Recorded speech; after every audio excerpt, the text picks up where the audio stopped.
Emva kokuba nehibe ekuqaleni kwalonyaka, abazali bengazithola izikhala zabafundi. Umnyango wezemfundo ufuna ukwenza izinto ngokushesha kulonyaka ozayo ukugwema ingqinamba efanayo. It will operate much better than it did last year because annually we seek to improve it and we do a lot of consultation in between.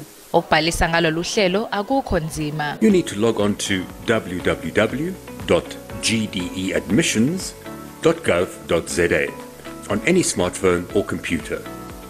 This will take you to the admissions homepage where you need to click on register to begin the 5-step application process. Omazisi nezitifiketi zokuzalwa kanye nencwadi yobuzwe ibalekile uma ubhalisa umfundi. Ikheli lasekhaya kanye nenombolo kamakhalekhukhwini esebenzayo. Umnyango uthi angeke wakwazi ukuqagula ukuthi khona izikhala engakanani.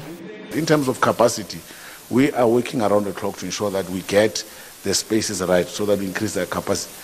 So this online admission assists us with that. Indawo ezinezikole zifaka phakathi i-Ekurhuleni, eNyakatho naseningizimu yePitoli kanye neMidrand.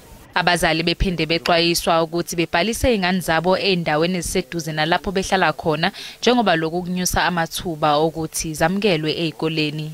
It's advisable that you select a home language that you prefer your child to be taught in.